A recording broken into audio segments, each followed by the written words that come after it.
Agora, Business Rock. Business Rock.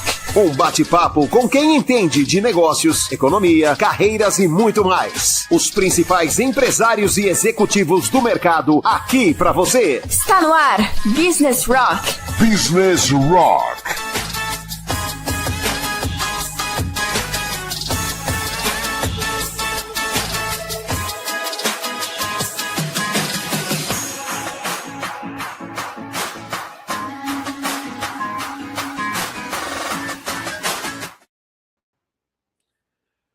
Bom dia, boa tarde, boa noite, boa madrugada para os meus parceiros da noite, da madrugada. Está começando aqui o Business Rock, mais essa semana e trazendo sempre pessoas que mudam a vida, transformam a vida das pessoas.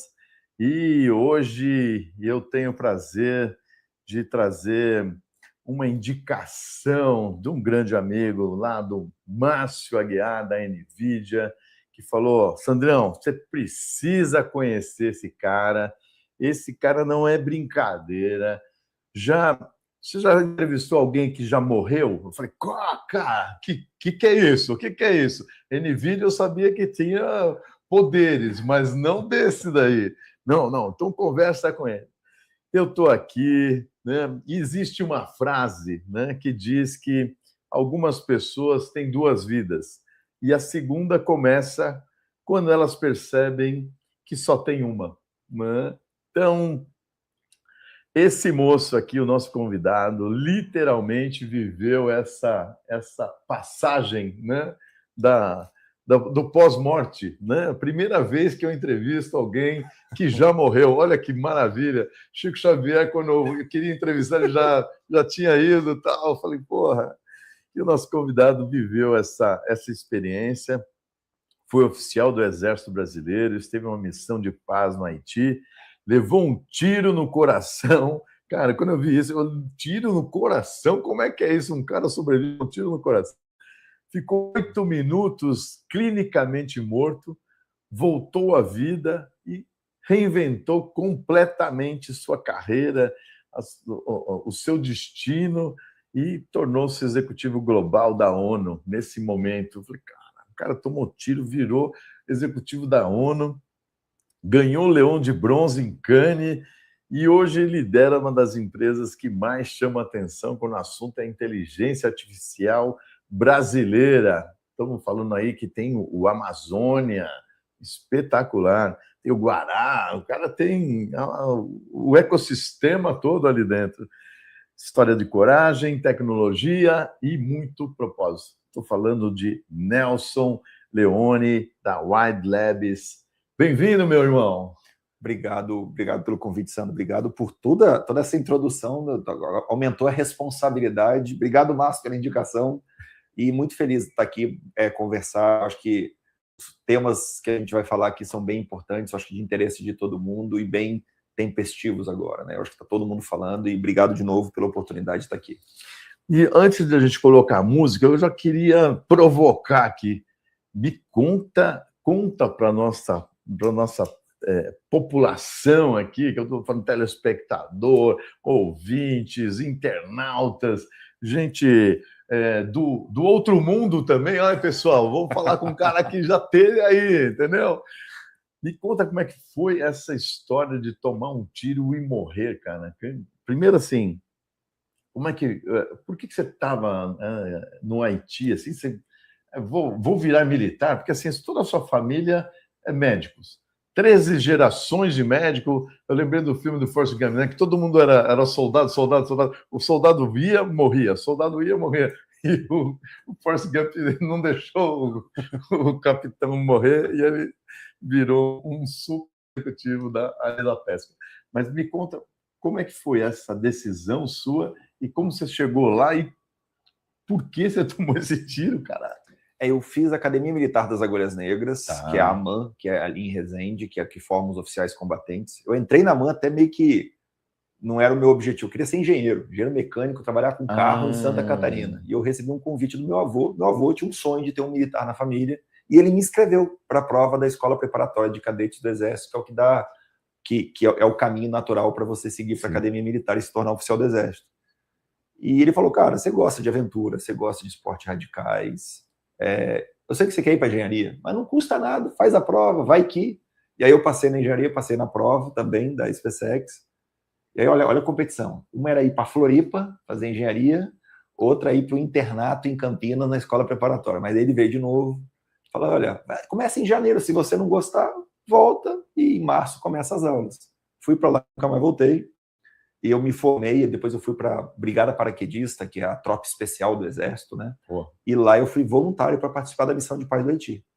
E tem uma coisa que eu acho que vai permear tudo que a gente vai conversar hoje, é que eu tinha um propósito muito claro na minha vida, lá, que nunca mudou, que era poder ir para um lugar e gerar impacto na vida daquelas pessoas, sabe? Levar ajuda, levar suporte, alguma coisa. E o Haiti, cara, o país mais pobre das Américas, era a oportunidade de você participar de uma missão de paz. É uma missão mais nobre que você tem para levar, né? Você tem para um lugar para você assegurar a paz das pessoas.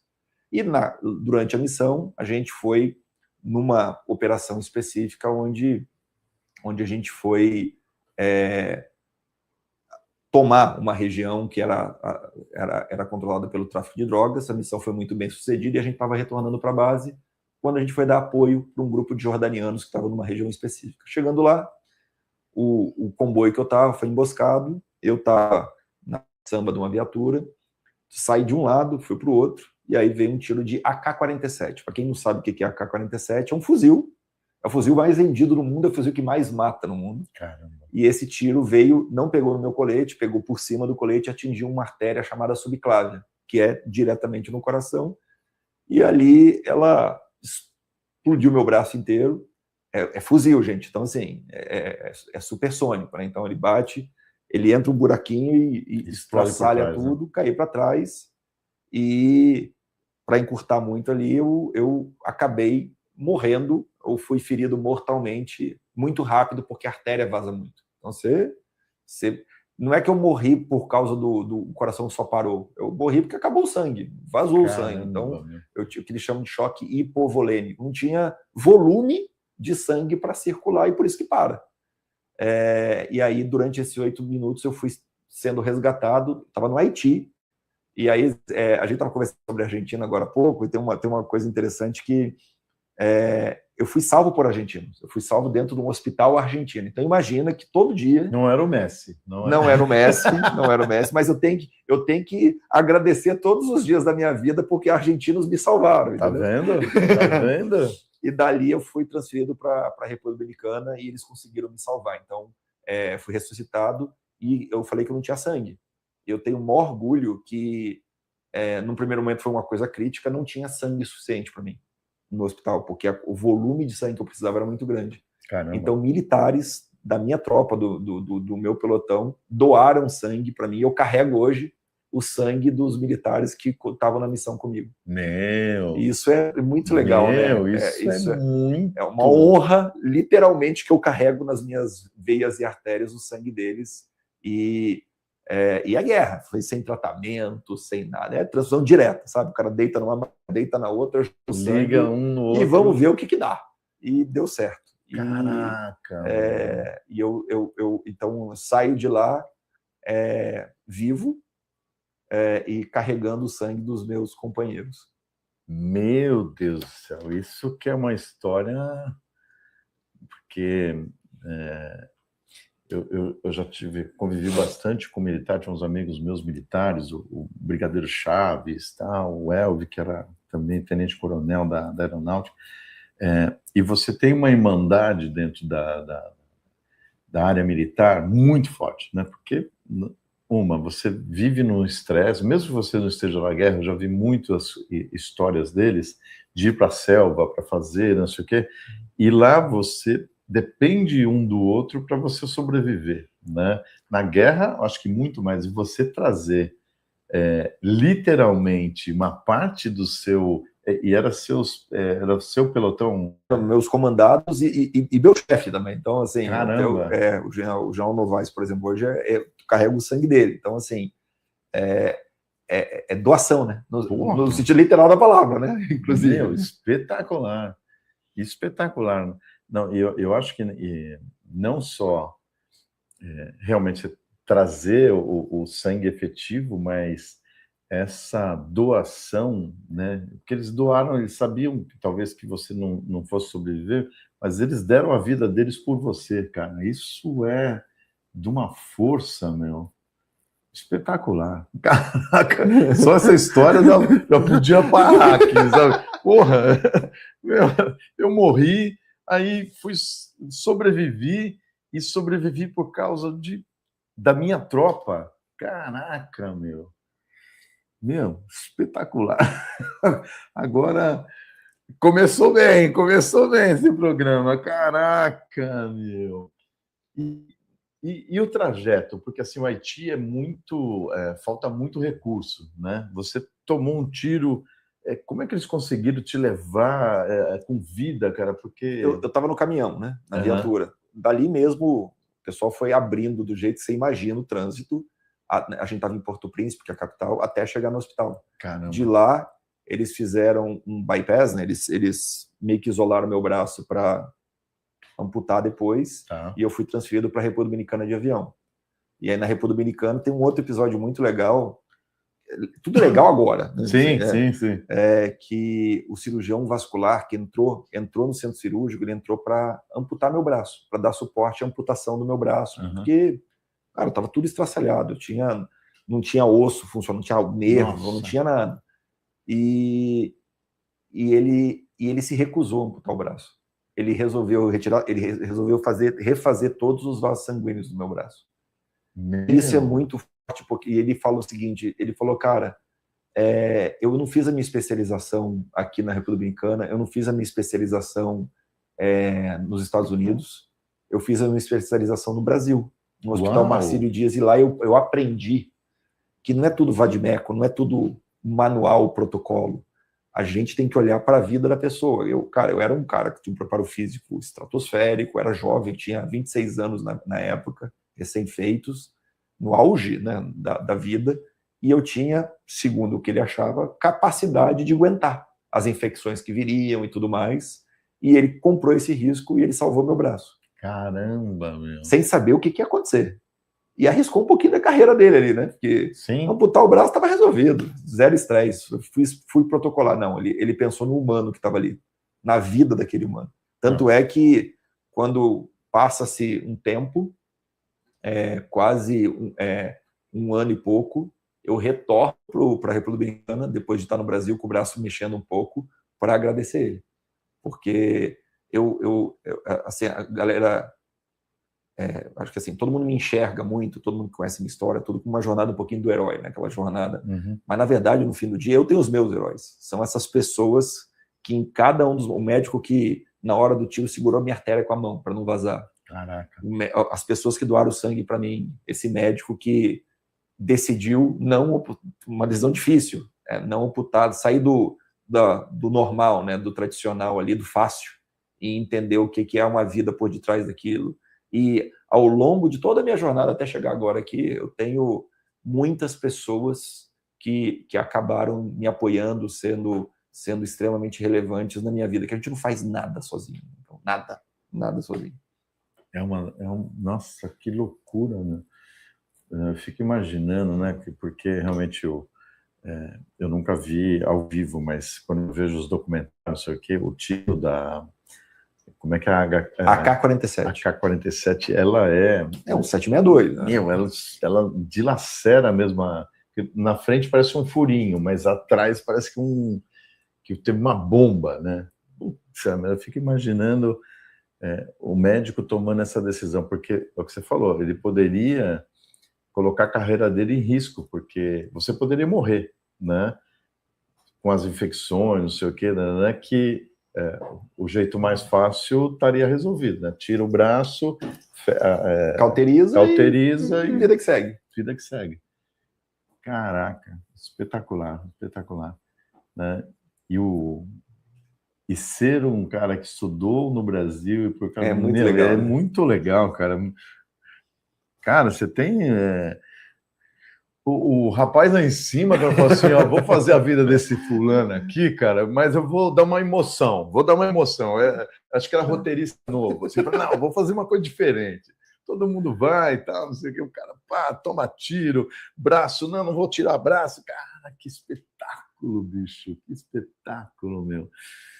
Nossa, e conta um pouquinho do Haiti, assim, viver porque assim, viver uma guerra, né? Antes da gente entrar na guerra empresarial, viver uma guerra muda a cabeça da gente, né? Porque você vê gente morrendo, vê o tráfego sendo combatido, tal, falta de estrutura, você tendo que ser uma liderança muito forte, porque muitas vezes, pelo menos o que eu vejo, é que os seus liderados ainda são muito jovens, né? E estão, às vezes, na primeira missão e precisa de um comando forte. Como é que era essa vida lá, cara? Eu acho que, assim, respondendo uma dessas perguntas, eu acho que, assim, primeiro, o Haiti é o país mais pobre das Américas. Uhum. Eu acho que tem uma fala de um soldado meu à época, que ele morava no Complexo do Alemão, no Rio de Janeiro, uma favela, né, uma comunidade. Ele era bem humilde e a gente tinha visto uma região de um menino comendo, cara, biscoito de argila. Biscoito de argila? Porque não tinha o que comer na época. Então ele estava colocando alguma coisa no estômago. Tá? Além disso, você vai numa feira que não tem energia elétrica. As pessoas têm cubos ou coisas gigantescas de gelo, pedras de gelo, para conseguir conservar alguma coisa com nível de higiene, de condição horrível, onde a maioria absoluta da população não tem acesso, não é saneamento básico, você tem energia elétrica constante e tudo mais. E aí ele falou, cara, eu sou favelado, mas lá no meu barraco eu tenho uma TV, eu tenho uma geladeira, eu tenho uma cama, ele até falou, eu tenho um gatonete, eu tenho um gatonete lá da coisa. Esses caras aqui não tem nada. E eu, preocupado em comprar um tênis novo, eu preocupado em algumas coisas, eu acho que todo mundo que pisou no Haiti voltou diferente. Não é nem só pela guerra, vai vir a guerra, mas você volta diferente e fala assim, cara, realmente o que é prioridade na minha vida? De verdade eu tô sofrendo porque eu não pude trocar meu carro esse ano, de verdade eu tô sofrendo porque eu não pude comprar uma roupa de marca. Você tá sofrendo por causa disso? Tem certeza? Aí quando você começa a olhar a realidade na sua frente, você levantagem vai te dar apoio, você vai atravessar a rua. E o cara simplesmente, ele levantava e ele ia. Porque ele confia. E eu falo muito para todo mundo que me conhece hoje, eu tenho uma questão muito, muito grande com confiança. O cara pode ser o melhor profissional do mundo. Se eu não confio nele, ele não vai trabalhar comigo. Não vai adiantar. Ah, mas você está sendo radical? Tô sim. Tô sendo radical sim, porque a confiança pra gente é uma coisa determinante, porque ela vai falar em meu nome, ela vai atuar em meu nome. Nesse caso aí, o cara tinha que confiar em mim, na fala. E a outra, eu acho que tem uma coisa a ver com liderança que você tem que fazer, você tem que sempre entender que você é um espelho para todo mundo. As pessoas estão olhando para você e elas estão olhando todas as suas decisões, elas estão olhando menos o que você está falando e mais o que você está fazendo no dia a dia. Se você está triste, se você está com medo, se você... Isso tem a ver no mundo do empreendedorismo. Se o seu time olha para você e vê que você não está acreditando naquilo, ninguém vai acreditar. Sim. Você não tem pensamento de grupo, você não tem olho de dono, você não tem... desculpa. Se o cara que é o dono, se o cara que é o líder, se o cara que tem mais informação que eu está preocupado e está com medo, eu vou estar desesperado, e com toda razão. Ou eu vou questionar. Então a gente vê muito filme de guerra que a tropa vira contra o comandante. Ela vira porque a partir do momento que o cara para de olhar para o seu grupo, ele para de olhar e entender a consequência daquilo, ele é muito grande. E nisso, cara, o brasileiro é bom pra caramba. A tropa, o militar brasileiro é muito bom, porque a gente é um pouco mais humano. Você não é assim, tem um conceito que você aprende na academia militar, mas isso serve para qualquer lugar, tá? Chefe, todo mundo pode ser. Você é nomeado chefe. Te coloco nessa função, a partir de agora você é o chefe. Liderar, você não lidera ninguém, você conquista a liderança. Quem define se você lidera ou não, não é você. São as pessoas que você lidera. Sim. E isso, numa guerra, ele passa a ser essencial. Porque as pessoas vão pirando, cara. Vamos lá, olha o conceito da guerra. De uma hora para outra, você estava com a sua família, todo dia dormindo num lugar saudável, num lugar são, num lugar que você estava com a sua rede de apoio, você sai para um lugar que você não conhece e não fala língua. Um lugar que você pode morrer a qualquer momento e você volta para uma base militar que pode ser atacada. Uhum. Não é que você volta, vou desopilar. Não. Então você está em 24 horas, num momento de estresse, vivendo só com aquele grupo e por um período de longo prazo. A missão lá são 6 meses. Então o nível de estresse, se você não ter equilíbrio emocional, você quebra. E quebrar num lugar desse não é que, não, afasta, vai tratar onde? Vai fazer o quê? Não, hoje eu não estou bem. Olha, hoje eu não acordei bem. Vou faltar o expediente hoje. Lógico, tem afastamento, mas assim, você entende o conceito desse? Quanto mais função de liderança você tem, e aí estou falando de liderança, mais pesado fica o fardo, porque você não é responsável por você. Você é responsável por aquelas pessoas e tem um monte de família ali que está contando com um pouco da sua decisão. Então, esse aprendizado eu levei para a vida toda, sabe? Porque no fim do dia não muda muito o comportamento. A gente vive uma guerra com guardado as proporções, cara, mas todo mundo está vivendo batendo o seu leão por dia. Não, esse conceito, né, de liderança e de você trazer essa responsabilidade, realmente não é, eu já vi, né, trabalhando no mundo corporativo, chefe que foi colocado, né, porque era parente, que era não sei o quê. É o jabuti na árvore lá. Exato. E aí, não adianta, cara, não sobrevive, né, porque o próprio ambiente faz, o que esse cara talvez fique durante um tempo, né, por consequências fora da realidade. Mas o grande líder mesmo, né, eu lembro muito que numa empresa que eu tinha, eram 2 andares assim, eu tinha uma escada, e depois de muito tempo eles falavam assim: Sandro, eu sei quando você está bravo, eu sei quando você está feliz, pelo jeito que você sobe a escada, pelo barulho que você faz na escada. Eu falei, caraca, meu! Eu falei, meu Deus, eu nem tinha ideia né? Eu achava que eu disfarçava bem, né? Porque a gente acha que você está quase morrendo ali, mas espera aí, eu tenho que aparentar calma, assim. Até eu acho que eu consigo bastante bem isso por causa do treinamento que a gente vai tendo na vida. Mas isso é muito forte. E aí uma outra coisa que você falou, né, que eu também vivi no mundo corporativo, que é igual na guerra. Eu lembro uma vez eu estava com uma empresa que estava à beira da falência. E qual era a minha grande preocupação, né?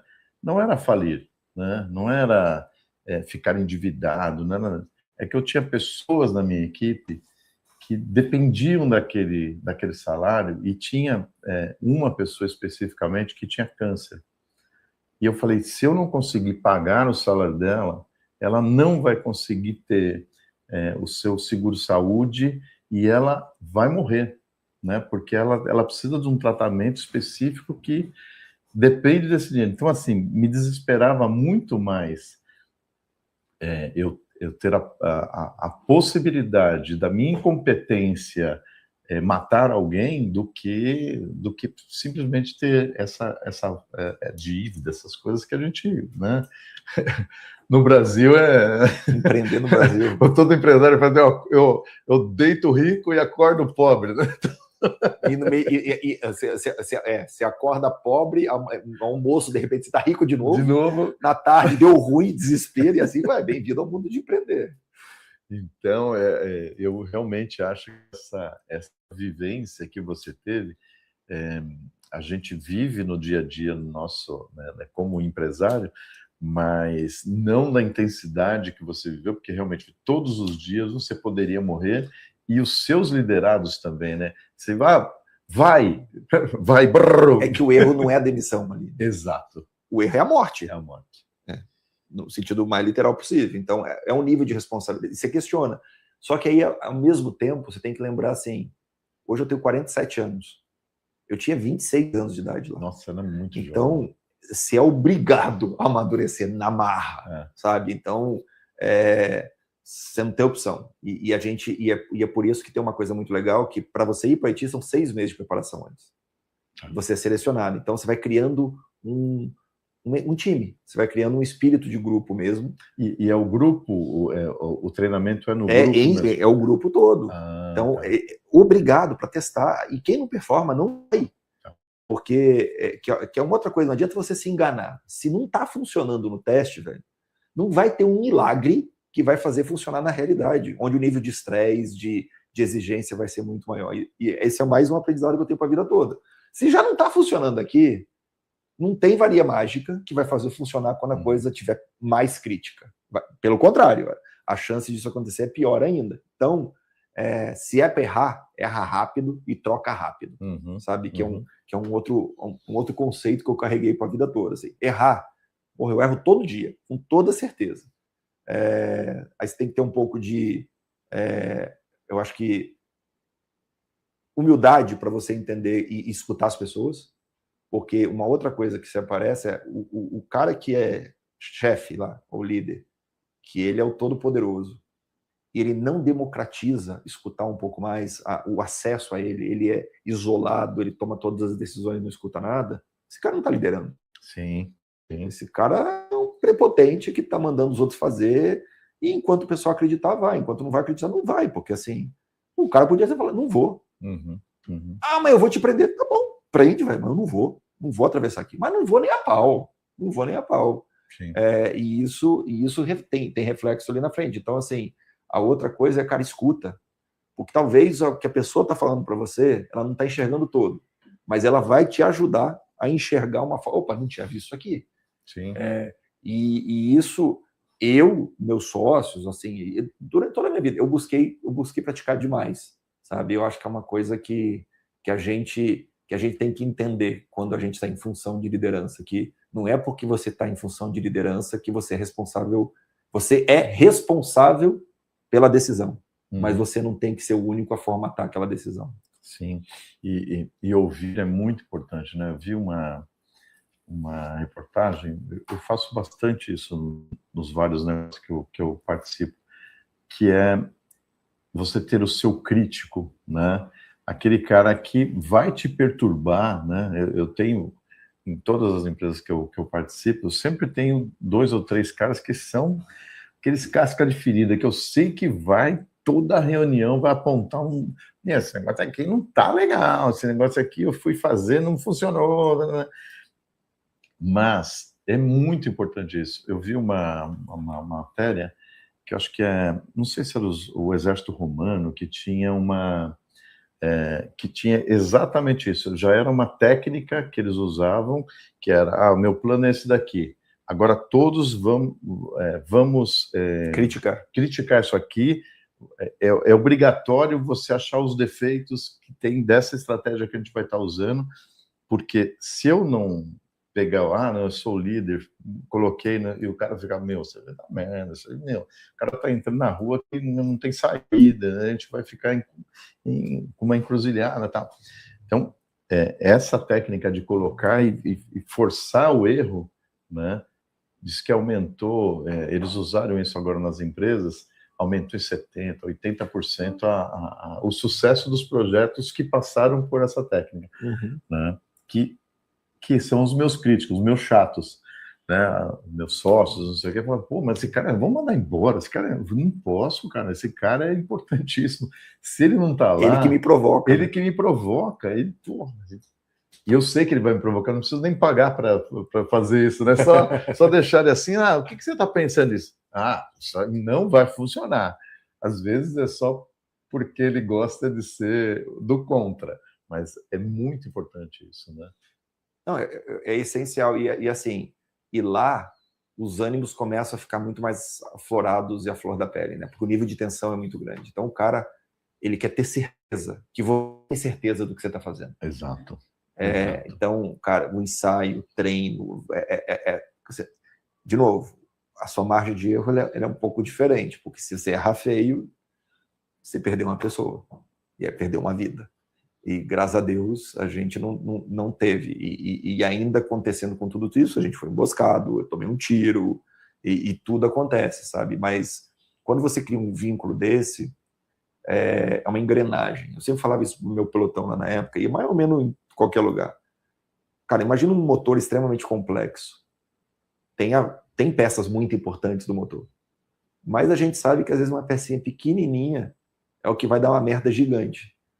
Dentro de uma equipe, não necessariamente o comandante ou o subcomandante, o diretor, que é o que vai dar o problema, que vai dar a merda. Às vezes é aquele cara que você nem está olhando, é o estagiário, e você deixou de prestar atenção porque a função dele era pequena, era mais simples, mas você não atentou que se ele não fizesse o trabalho dele, era a reação em cadeia, uma merda no processo inteiro. E volta e meia isso acontece, sabe? Volta e meia. O mundo corporativo está cheio desses exemplos. Sim. E isso é uma coisa que lá a gente prestava muita atenção, porque tinha que... Mas assim, lá... porque será... Não, rapaz, não tinha opção. Precisava fazer isso, mas isso foi um belo aprendizado para levar para a vida, sabe? Eu sempre lembro daquele filme... acho que é uma propaganda mesmo que fala, né, que é o desfile chinês, né?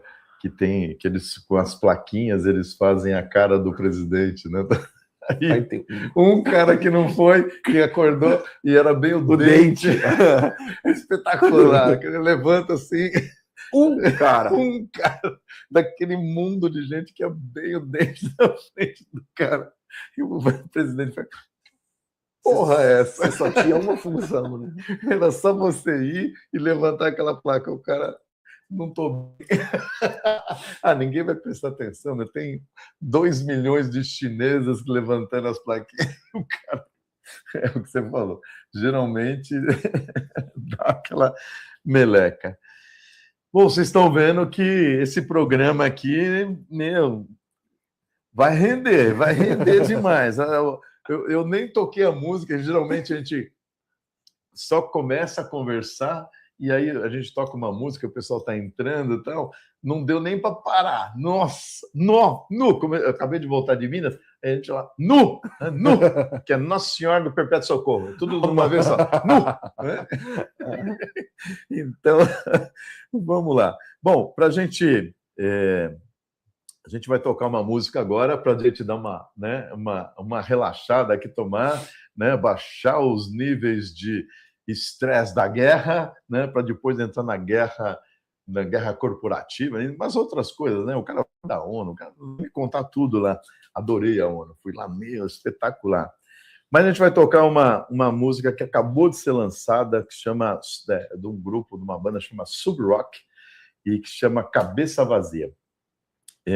Essa música, né? Essa banda foi formada em 2019 e vem construindo aí seu espaço, personalidade, peso, autenticidade. Já lançou 4 EPs, 2 álbuns ao vivo e já ultrapassaram a marca de 250 mil streams no Spotify. Então, uma banda que está forte, né? E a música Cabeça Vazia fala de um tema que milhões de pessoas conhecem bem, a ansiedade, né? Que na guerra não dá para ter essas coisas, não. E aquela noite em que o corpo, né, pede descanso, mas os pensamentos insistem em continuar, né? Mente vazia é oficina do diabo, né? Então precisa estar... E ela tem uma composição bem interessante. Então, essa banda tem o Gil Freitas, o Casado, o Droid e o Diego Lutero. Aí vamos mostrar um pouquinho dessa super banda que está lançando. Um super abraço para vocês, irmãos. E aqui no Business Rock a gente sempre tenta trazer as bandas autorais que estão, né, se matando aí, investindo para que elas estejam aí nas nossas 143 rádios, TVs e possam galgar aí um estágio diferenciado. Então vamos ouvir agora a banda Sub Rock. Valeu, um abraço aí ao Gilzão. E a música Cabeça Vazia, Business Rock.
Business Rock. Business Rock.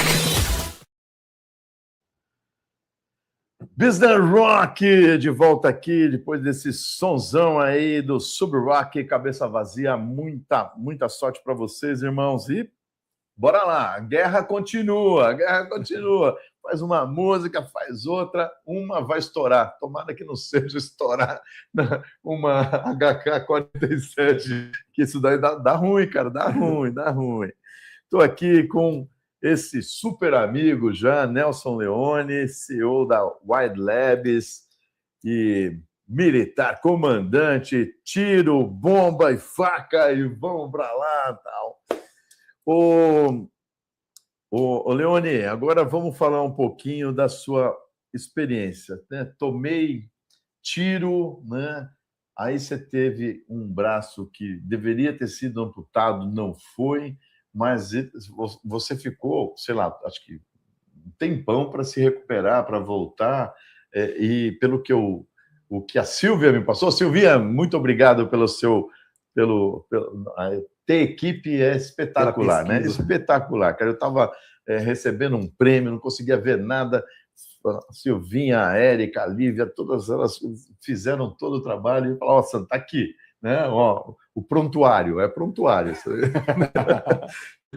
E você ficou, parece que 2 anos lá e se aposentou também.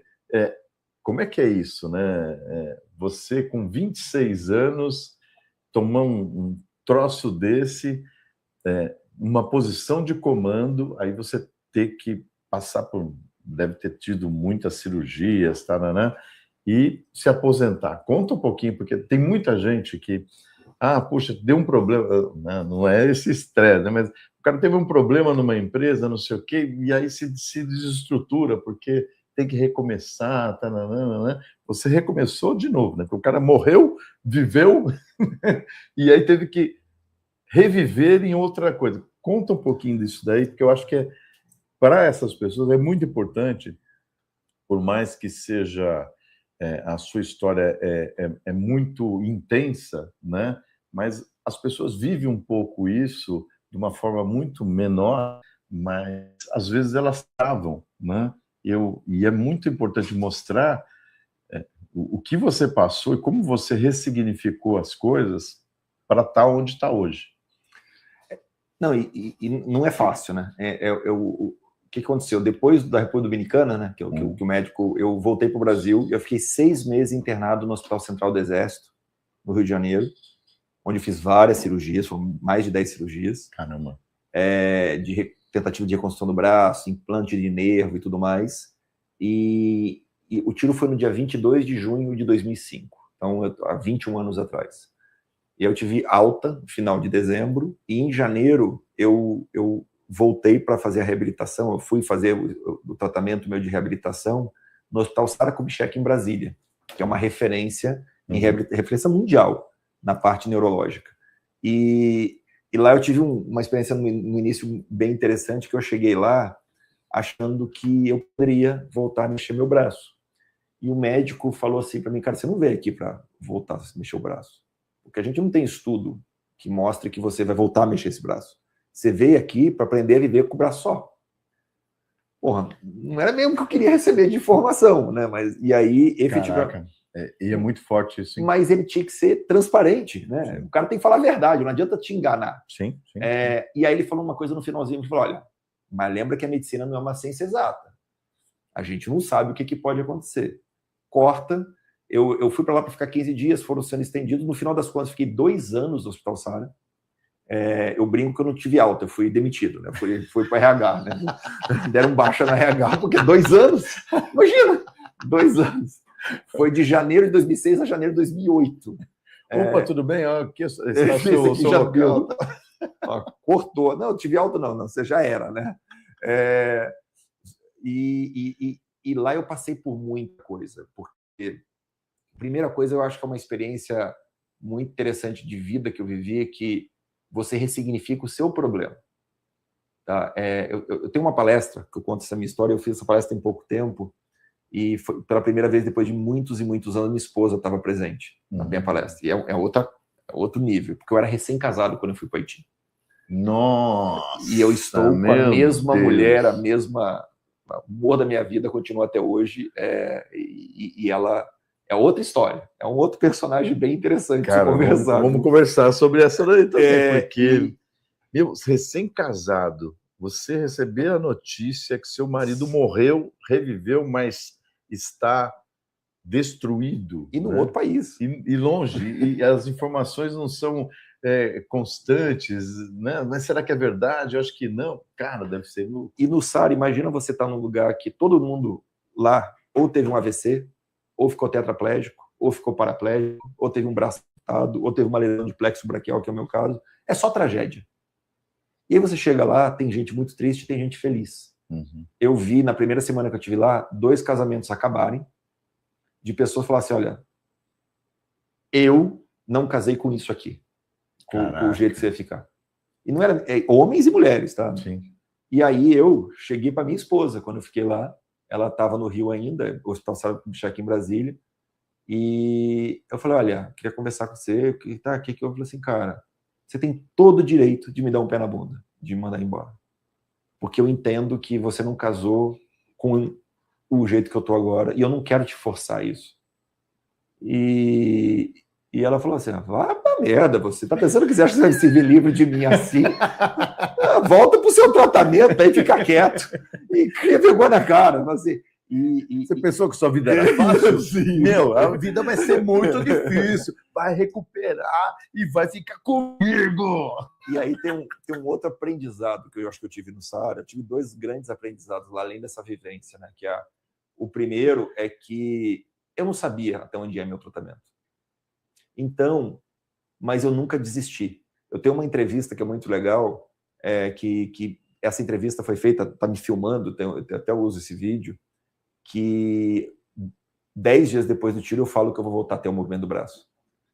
E aí eu falo a seguinte frase, já me falaram que eu vou voltar a ter o movimento do braço. Não, na verdade me falaram para eu ter esperança que um dia, quem sabe, eu vou voltar a ter o movimento do braço. Mas eu acreditava. E eu sabia que tinha que passar por certos... Só que se você coloca um objetivo tão grande, que é voltar ao movimento do braço, e ele não acontece, você vai sendo minado.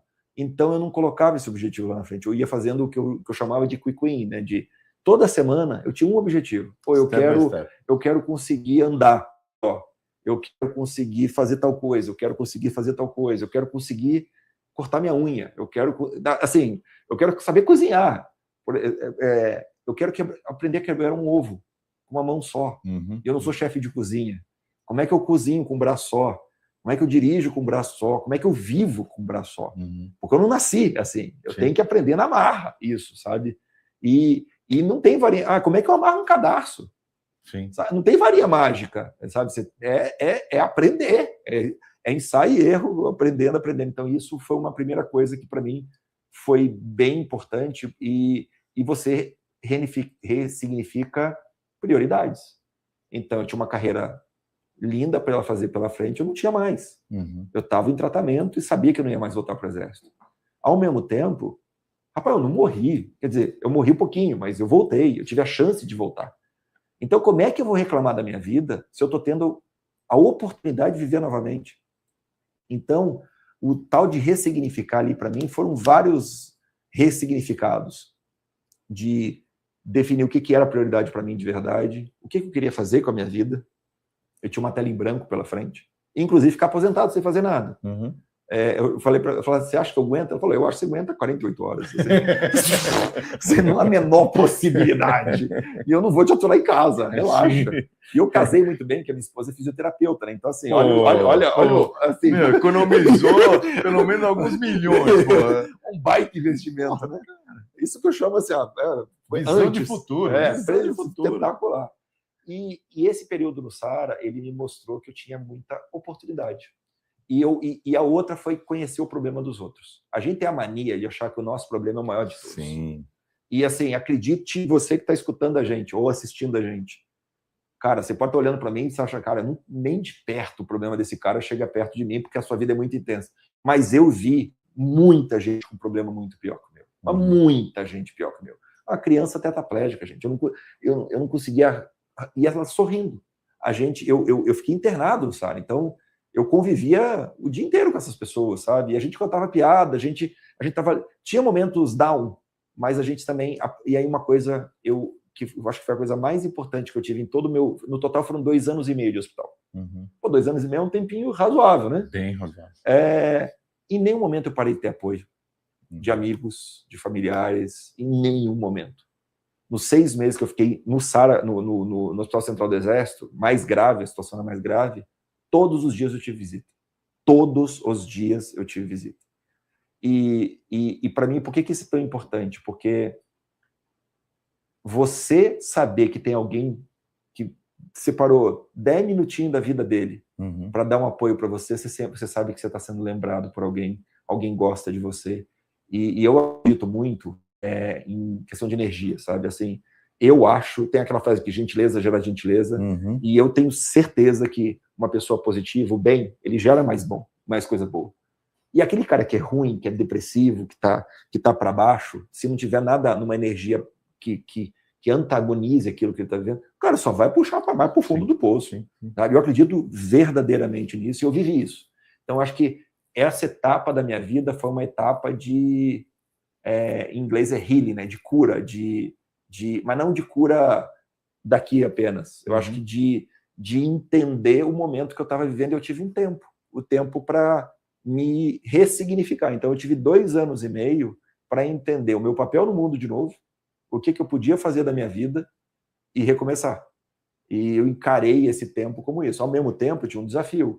Se eu colocar 2 anos e meio, se qualquer um fazer matemática rápido, tomei o tiro com 26 anos, eu já tinha quase 29 anos de idade. Tá? Você já não está tão novo para começar uma carreira, você não está tão novo para isso tudo. E aí eu fui descobrindo o que eu ia fazer. Não, e isso é muito importante, né? Porque a gente sofre muito, eu estou falando no geral, por achar que o nosso problema é o maior do universo, não sei o quê. Eu tenho um sobrinho que ele já fez mais de 60 cirurgias. Ele nasceu com um problema que eu não sei nem o nome, sabe assim? Mas ele seria um daqueles meninos que aparecia no Teleton, sabe? Que não teria movimento e tal. Desde que nasceu, acontece isso. E eu acompanho, ele mora no interior, lá em Avaré, né? E ele sempre vem para cá, para a ACD, que é uma instituição maravilhosa, fantástica. Ele é meio que nem você, assim, ele já tem o lugar dele, sabe? Já sabe, o Azaf, chama Azaf. O Azaf, vem aqui e tal. Faz tempo que você não vem cá, sabe? E ele sempre sorrindo, cara. Aí eu acompanho ele, porque ele é São Paulino, eu sou São Paulino, né? Então, ele tinha 4 anos de idade, a minha prima, né? Ele é filho da minha prima, chegou para mim e falou: Sandro, você consegue que ele conheça os jogadores? Porque ele é fascinado no São Paulo, e até hoje, né? É enlouquecido. Ele gosta de ficar no Einstein, porque é perto do Morumbi. E ele sempre vem, ele está com 27 anos, acho que 28 anos. E desde os 4 anos falam para minha prima que ele vai morrer. Desde os 4 anos ele fala assim: ó, essa doença, quando chega nos 4 anos, começa um desenvolvimento, a criança morre. Aí passou os 4 anos, então eu levei ele no Morumbi, conheceu o Rogério Ceni, fez aquela festa, não sei o que lá. E eu lembro que quando eu cheguei lá no Morumbi, eu não tinha conseguido ingresso, estava muito lotado. E aí, é o que você falou, energia, Deus, eu acredito muito em Deus. Aí, puxa, o Azaf, o tio não conseguiu, não sei o que lá. Veio um cara do nada, viu que ele estava chorando. O que está acontecendo? Não, que eu prometia, contei a história dele.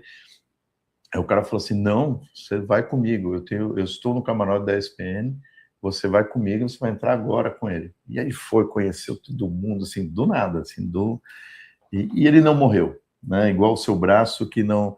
E tá até hoje, assim, lógico, a cada 6 meses ele tem que vir aqui, troca um aparelho, parece um Robocop, assim, coloca tal, não sei o quê.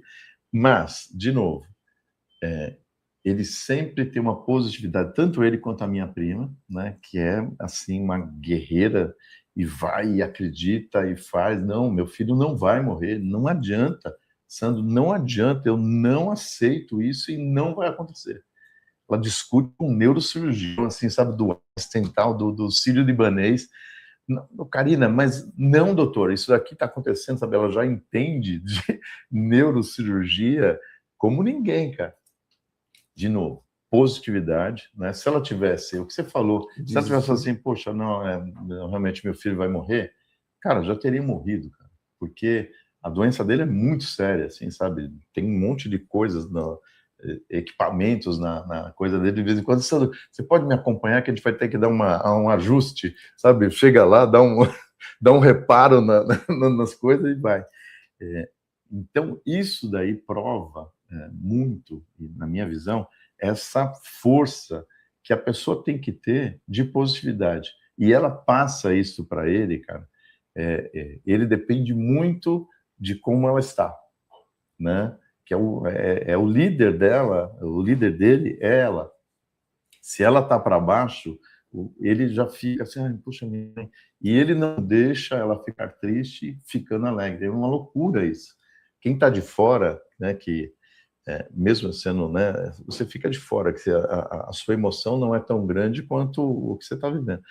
É espetacular, né? Porque ele retroalimenta, ele não deixa a peteca cair e ela também não deixa.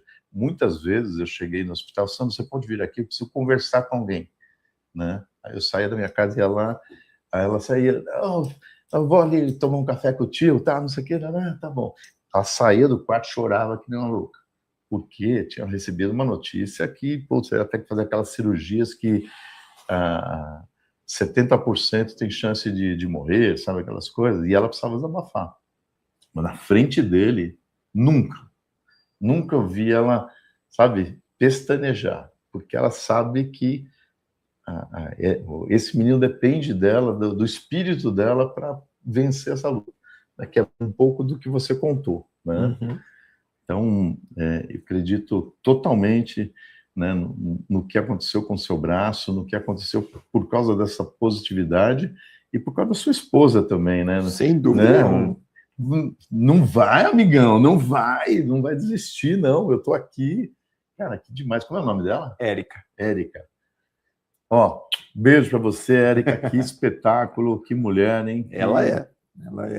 E como ela reagiu, cara? Porque uma coisa é você receber a notícia que seu marido morreu, voltou, né?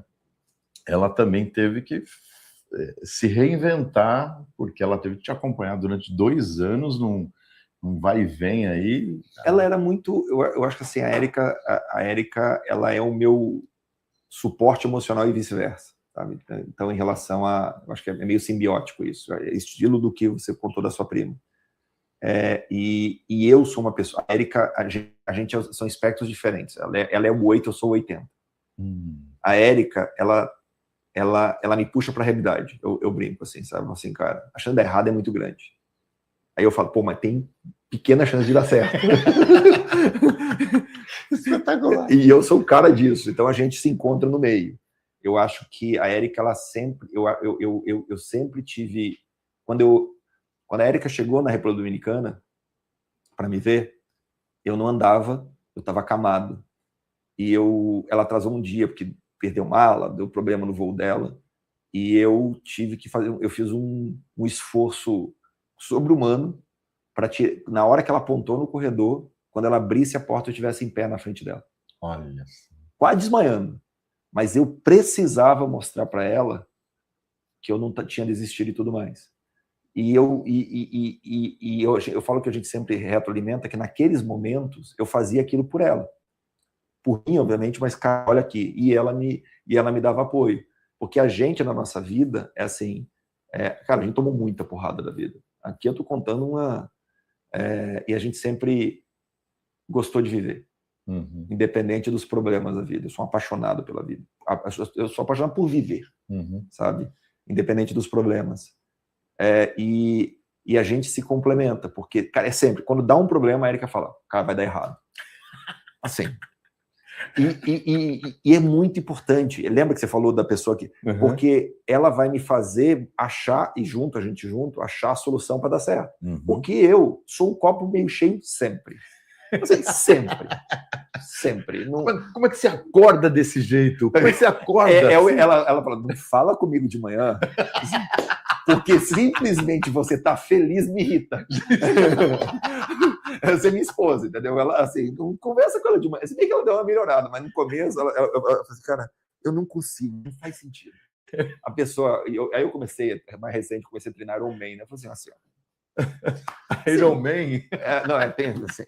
E ela assim, não dá para a pessoa acordar 5 da manhã. O cara não pode fazer só uma corridinha. O cara vai fazer Iron Man, pô. Também esse é o problema. Por que você escolhe xadrez? Caminhada. Assim, e aí por isso que a gente tem que ser assim. A gente é um casal que a gente tem muita coisa parecida, mas no crítico a gente é o oposto da mesma moeda. Porque ela compra todas as minhas maluquices e loucuras, e eu falo que uma das maiores maluquices que eu tive foi pedir demissão da ONU para empreender, sabe? Então, assim, e não é, ou seja, você está numa zona de conforto absoluta. Imagina, cara... Vamos largar tudo, queimar tudo que você tem de patrimônio para empreender. Vamos tentar ver o que... Cara, e é sensacional, né? Eu fui na ONU, né? Cara, você entra lá assim, aí você foi conversar lá com os secretários e tal. Porra, realmente é um outro mundo, né? Outro mundo, cara. Você está ali discutindo a fome do mundo, você está discutindo como é que chama?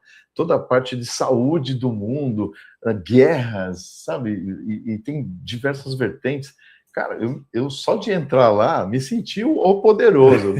Eu entrei na ONU, eu falei com o secretário, fui lá naquele lugar, sabe, para tirar, como se eu estivesse falando alguma coisa, tal.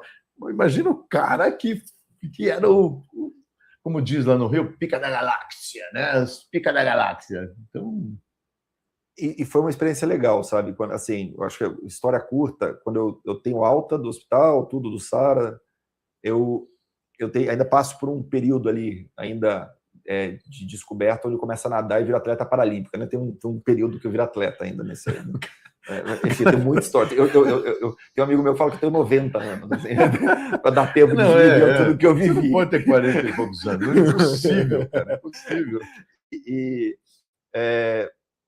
E aí depois e é uma coisa, a gente estava conversando de gente que tem que ressignificar e recomeçar. Eu tinha 29 anos quando eu tomei uma decisão. O que eu vou fazer da minha vida? Até lá eu estava sendo atleta, deixei de ser paciente para ser atleta, e comecei a fazer minha palestra motivacional. Atleta qual especialidade? Natação paralímpica. Natação. Né? Que, by the way, vai chegar a Olimpíada mais pra frente. Se você puder olhar uma Paralimpíada, cara, é lição de vida atrás de lição de vida a cada prova. É um soco no estômago para parar de reclamar dos seus problemas toda hora. E aí eu escolho uma coisa, isso é 2009. E isso você já tem desde criança ou foi Eu sempre fui atleta. A vida toda. Eu tô falando essas coisas de... Porque assim, eu vou pra guerra, eu vou fazer atleta paralímpico, eu sou Iron Man. Cara, só pega coisa hardcore, né? Ou foi depois do seu acidente? Não foi depois. Não, porque antes eu já era... Na verdade, eu era meio doido de saltar de paraquedas, coisas. Se for analisar... Como chama seu pai e sua mãe? Chama Ângelo e Tânia. Ângelo e Tânia. Meu pai faleceu, minha mãe mora na Austrália hoje. Ângelo e Tânia. Cara, amigos... Deu trabalho, né? Vou falar para você, amigos, né? A gente tem filho, fala assim, você vai pegar o ônibus, cuidado, o cara vai pra guerra, sabe? O cara vai pra guerra. Mãe, tudo bem, tudo bem, nesse Natal eu não vou porque eu tô na guerra. É um peso um pouquinho diferente. Mas assim, eu era uma criança medrosa, meio antítese, virou um parafusinho a mais de alguma coisa na minha adolescência e eu gostava disso. Eu sempre gostei de me testar, sempre. Eu nunca tive medo do desconhecido ali na frente. Eu entendi na minha vida que você só evolui quando você não está fazendo a rotina do dia a dia, todo dia a mesma coisa, porque você não é testado. Se você não é testado, você não tem que melhorar para superar aquilo ali. Eu sempre entendi isso. E o exército, a formação militar, acabou me fazendo testar muito mais, e a vida acabou obrigatoriamente. Sim. Eu não tive opção para isso. E aí, estava falando da decisão, com 29 anos, eu falei assim, cara, ok, o que eu posso começar em 2009 que eu não estou atrás de ninguém, onde está todo mundo começando, atrelado à minha capacidade, skills e tudo mais. Estava um negócio chamado redes sociais, sabe? Então, que estava começando em 2008, 2009, Facebook tinha sido criado, YouTube tinha acabado de ser criado. Eu falei, cara, se eu começar a estudar redes sociais, está todo mundo começando, e eu não vou estar atrás de todo mundo. E eu fiz um MBA, e meu trabalho de conclusão de curso foi criar as redes sociais do Exército Brasileiro. Então eu criei, junto com outras pessoas ali na frente, eu liderei a criação das redes sociais do Exército, que bombaram. Dali o mundo corporativo viu o trabalho que eu estava fazendo e me chamou, e eu fui para o mundo publicitário, para desenvolver estratégias de redes sociais para as maiores empresas do Brasil. Então, boa parte das redes sociais hoje, dos principais bancos, empresas governamentais, setor público e empresas estatais, eu tenho meu dedinho inicial lá, sabe, lá atrás. Então, de 2009 a 2009, 10 até 2014, 2015, eu vivi essa questão. Aí que você ganhou Cannes? Não. Essa é a parte interessante. Eu ganhei Cannes como CEO de empresa de tecnologia. Uau! Essa é a parte interessante. E ali, durante esse meu mundo publicitário / redes sociais, eu tive a oportunidade de trabalhar por uma instituição chamada Unicef. A gente fez uma ação fantástica. E eu me apaixonei pelo propósito. Lembra que eu falei de propósito lá atrás? De impactar a vida das pessoas. Cara, o verbo, a missão do Unicef é garantir o direito de crianças e adolescentes pelo mundo, né? Garantir que elas tenham a capacidade de gerar e desenvolver todo o seu potencial. Pô, vamos combinar que, assim, se for para trabalhar para isso, eu estou bem, né? Porra. E a gente conseguiu... Qual é a sua missão? Levar as crianças... Zerei a vida, né? Porra, plantei uma árvore, acabou. E aí eu tive a... Se tivesse feito isso antes, acho que você já teria ido para o céu, cara. Não, o cara voltou antes. Não, acho que foi por isso, assim. Deus falou assim, pera, o cara tem potencial, mano, vamos deixa eu trabalhar, né? Deixa o cara trabalhar, senão a gente vai ter que criar outro cara desse. Não, volta. Como é que é? Gabriel, desce o menino, hoje o Gabriel desceu. Não sei, né? Mas assim... E aí eu tive uma sorte de estar no lugar certo, no momento certo, na hora certa. Aliás, eu tive várias dessas ao longo do vida. Eu falo, todo cavalo selado que passou na minha frente, eu estava bem preparado e pronto para pegar aquele cavalo, sabe?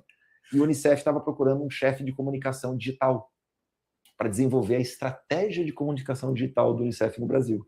Eles abriram um processo seletivo, eu nem ia. E a minha dona Érica falou, você vai. Você vai aplicar para essa vaga. Mas eu não falo inglês. Isso não é problema, você vai aprender inglês.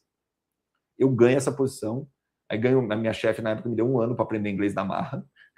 Aprendi, e a gente desenvolveu várias, e foi nesse momento que eu tive meu primeiro contato com inteligência artificial.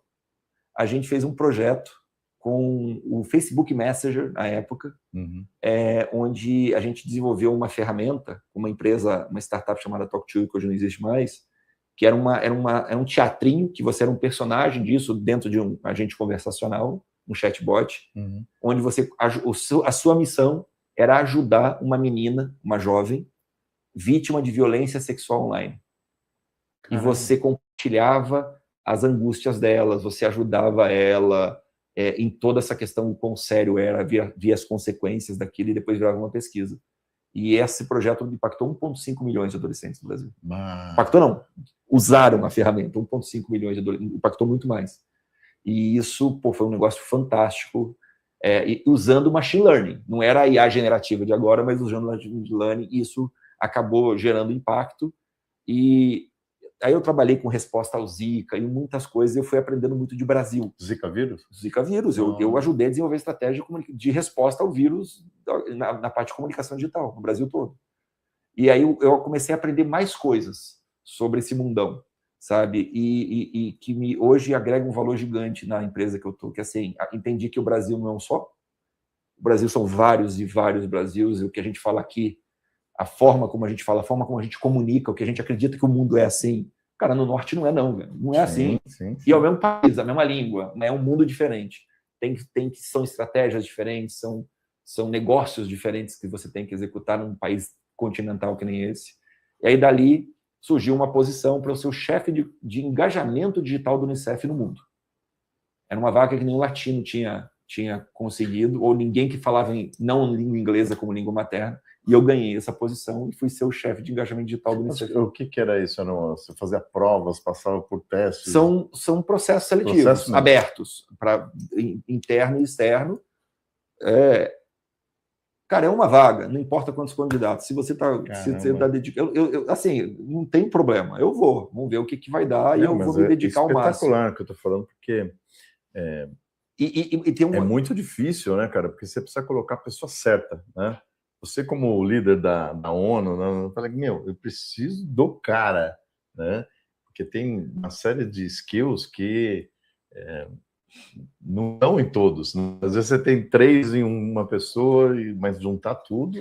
E aí tem um pouco de vencer esse complexo vira-lata que a gente tem, de ser brasileiro, sabe? Tem um monte de gente... Cara, a gente é bom pra caramba. Desculpa, velho. A gente é muito bom. Pra caramba. A gente tem jogo de cintura que esses caras não têm. E eu falava uma coisa, teve uma discussão bem... colérica, assim, de cólera, assim, bem tensa, que teve uma hora que eu perdi a paciência no global lá, eu falei assim, cara, desculpa, assim, ver criança nessa situação aqui, dessa mesa aqui só eu vi. Vocês só viram pela BBC e pela CNN, desculpa, ou por relatório. Então, vocês não têm nenhum direito de estar questionando um negócio desse que vocês estão escutando lá.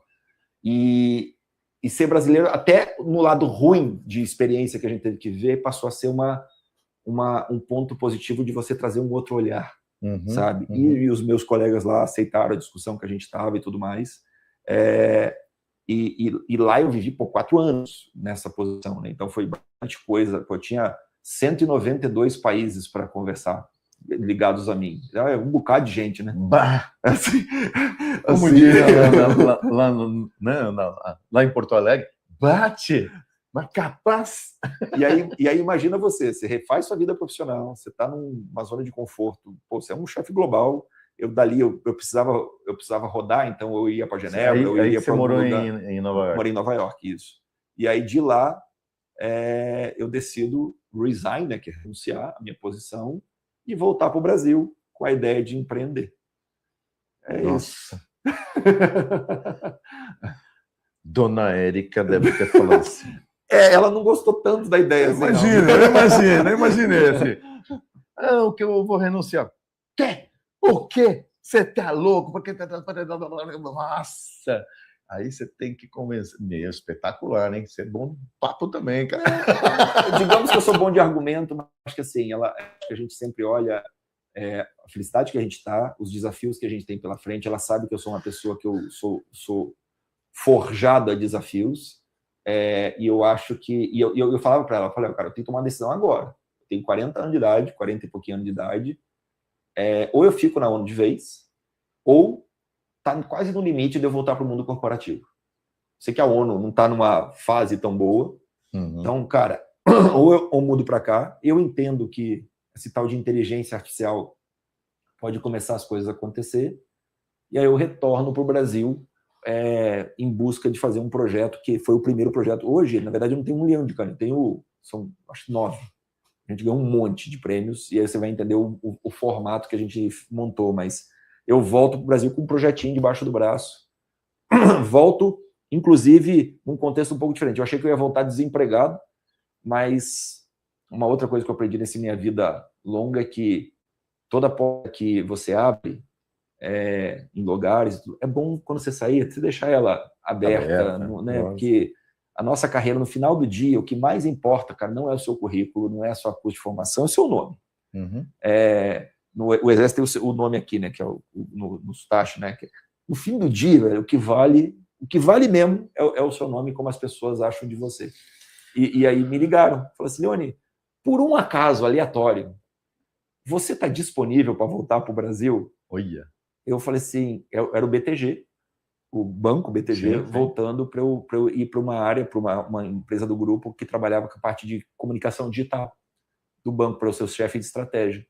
Eu falei, cara, por um acaso você não vai acreditar, eu acabei de pedir demissão. Olha. Mas você está indo para onde? Ele, não, eu ia tirar um tempinho para mim, e ele falou, cara, então... Um semanático, né? Porque pelo seu ritmo é uma semana. Eu falei para minha esposa, eu falei para minha amiga, eu não sei, ano sabático, mas nenhum, assim, o pessoal riu, assim, ninguém acreditou. Porra, eu tô tão mal assim pro cara. Assim, não adianta. E aí eu volto pro Brasil, salvaguardado por uma coisa, mas com esse objetivo de criar esse projeto. E tudo a ver, né? BTG, né? Back to the game, né? Volta pro jogo. Bom, vamos colocar aqui o nosso patrocinador aqui, depois a gente vai voltar para falar sobre a empresa, né? Sobre esse novo projeto.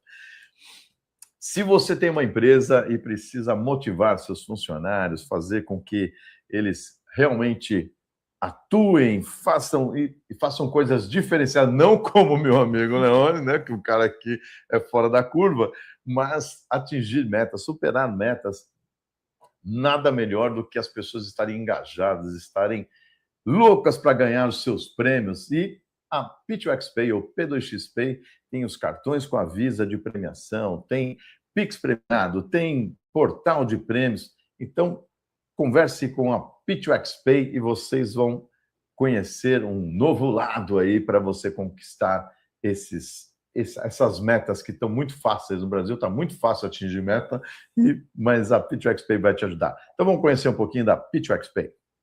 Quer descobrir como sua empresa pode economizar até 62% em encargos trabalhistas e previdenciários ao pagar premiações para o seu time comercial? Sim, é verdade. Com as soluções de premiação da P2X, isso é totalmente possível. Eu sei que você deve estar se perguntando como funciona. É simples. Você escolhe uma ou mais das nossas soluções de premiação para pagar seus colaboradores, como o cartão premiação, o cartão virtual e o portal de premiações. E como os pagamentos de premiação não integram a remuneração salarial nem constituem encargos trabalhistas, sua empresa economiza mais da metade desses custos. Assim, você pode pagar a premiação do seu time inteiro sem se preocupar com encargos. Além disso, aumenta o engajamento dos seus colaboradores, que podem utilizar as premiações em uma ampla gama de opções, como compras em lojas físicas e virtuais, saques, transferências, pagamentos de contas e muito mais. Vamos implementar em sua empresa? Entre em contato agora.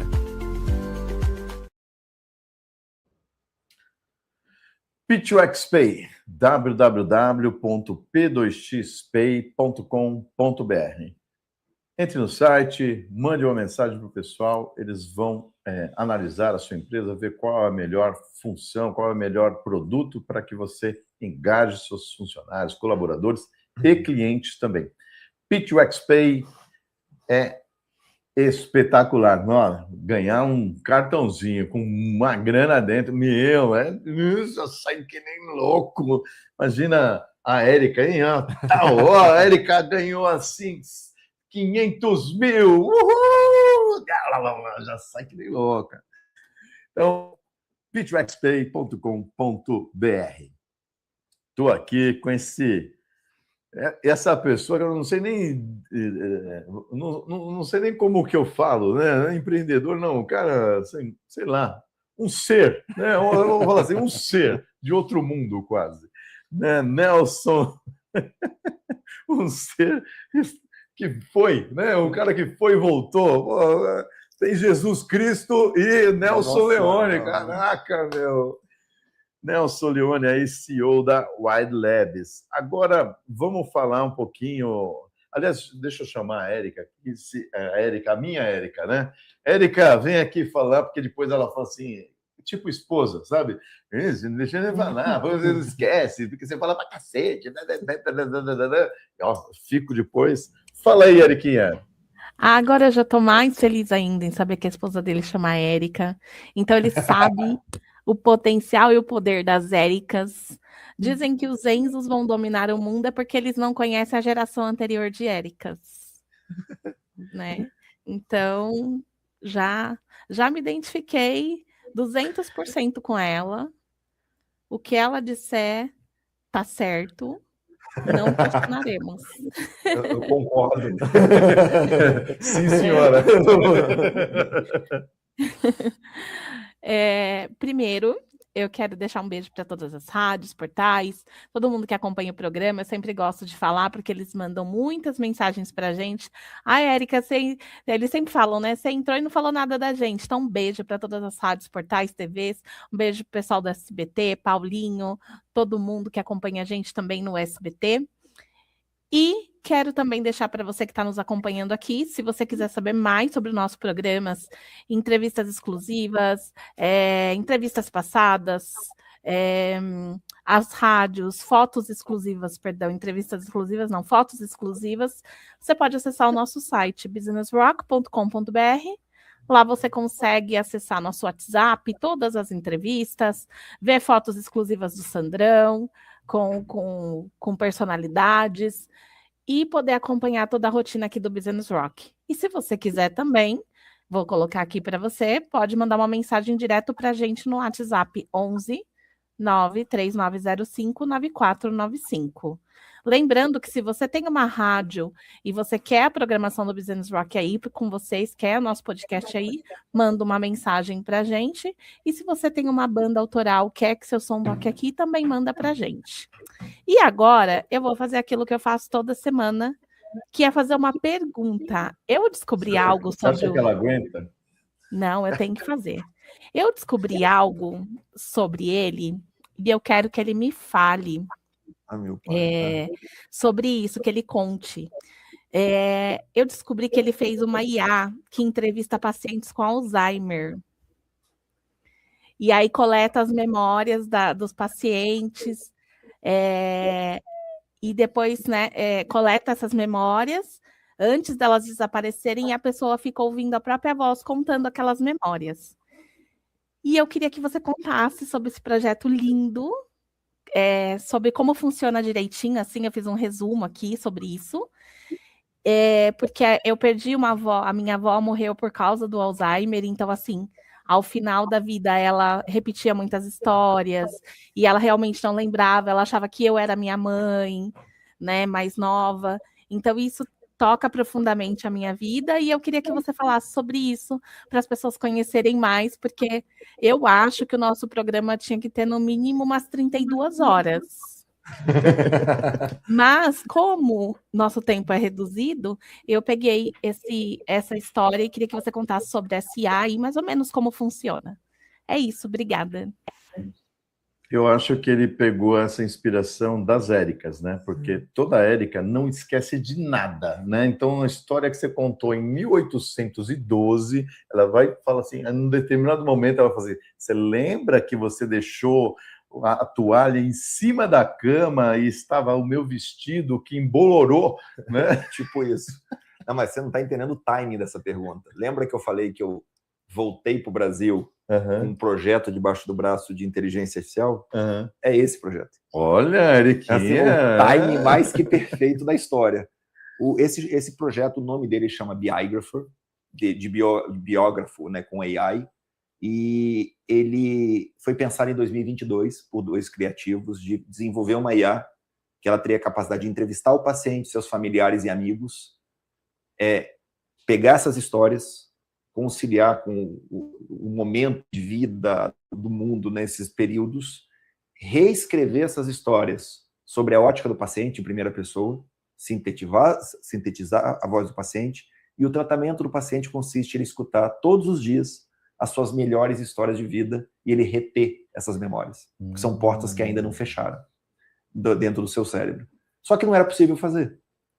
E quis o destino que eu tivesse no BTG, e o CTO, que por um acaso, de coincidência, semana passada eu jantei com ele, o Avelino, um abração para o Avelino. O Avelino, eu conto essa história para ele, ele fala assim, Leone, tem dois caras lá em Porto Alegre que eu acho que tem capacidade de fazer esse negócio.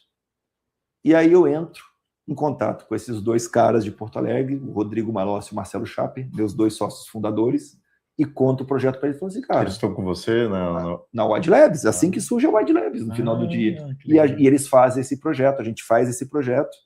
E como por causa do meu mundo publicitário, eu falei, como é que a gente pode ter visibilidade da tecnologia e tudo? Era pré-ChatGPT, para todo mundo entender o momento que a gente está fazendo. E aí a gente inscreve esse projeto no Leão de Cannes, e esse projeto ganha um Leão de Bronze o Leão, né, e foi o primeiro projeto premiado de inteligência artificial. E isso ganha uma visibilidade gigantesca. E aí começa a ter repercussão e entra um outro personagem na história. E a gente cria o Wide Labs naquele momento, porque a Wide Labs precisa existir para ser um projeto. Então a gente cria o Wide Labs eles tinham uma outra empresa, a gente cria essa empresa, né, a Wide Labs, e a Wide nasce com esse projeto e ela chama a atenção de uma empresa. As tecnologias que a gente está desenvolvendo chamam a atenção de uma empresa chamada NVIDIA. Aí um cara chamado Márcio Aguiar... Márcio Aguiar, nosso brother. Abração, Márcio. O Márcio conversa com a gente, faz o convite para a gente fazer parte de um programa chamado Inception, que é um programa de aceleração da NVIDIA para empresas de tecnologia. Qualquer empresa, ele é gratuito. E esse projeto, junto com o relacionamento que a gente passou a ter com a NVIDIA, muda a nossa vida. E o Biographer, hoje ele está em estudo clínico, então ele não finalizou ainda, mas a ideia dele é ele ser oferecido tanto no sistema de saúde pública quanto privada, para ele ajudar.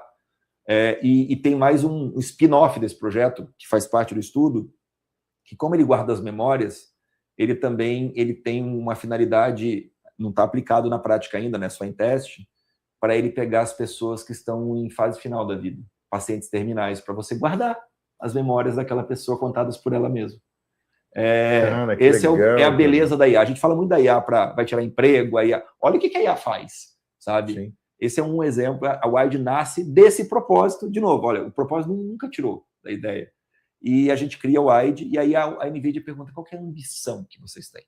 Qual que é a grande ambição da Wide Labs? A gente fala, cara, a gente provou que a gente pode criar um IA estando no Brasil, um projeto de IA, e ganhou prêmio global sobre isso. A gente quer criar um LLM, um Large Language Model, um grande modelo de linguagem brasileiro, que fale, que entenda a nossa cultura, que representa o nosso país, que tenha a ótica brasileira, que tenha um viés brasileiro, que a gente foi criticado depois do lançamento, que o Amazônia, e nasceu o Amazônia, o Amazônia ele tem um ponto de vista muito brasileiro. Eu falei, isso, é exatamente isso. Ele tem um olhar brasileiro, sim, e não é americano, não é europeu. Aliás, sim. Desculpa se você tem uma certa limitação, mas Amazônia, Brasil... É tipo isso. O projeto foi para isso, amigo. Espetacular. E aí a gente treina esse modelo em parceria com a NVIDIA e com a Oracle, que acreditou nesse projeto para a gente. Eu dou muito valor a todo o suporte que a gente teve, sabe, das pessoas dentro dessas empresas que acreditaram num sonho, 3 malucos ali, que depois foram ficando mais sócios, que acreditaram nesse projeto, que investiram nesse projeto, e a gente lança no dia 30 de julho de 2024, quase 2 anos atrás, esse grande modelo de linguagem brasileiro que é o Amazônia. E ele foi lançado no dia do lançamento do Plano Brasileiro de Inteligência Artificial. Então foi um marco. A gente está no Plano Brasileiro de Inteligência Artificial do Brasil, o Amazônia, sabe? Então a gente faz parte da história da IA do Brasil. E olha como é que as coisas vão acontecendo, sabe?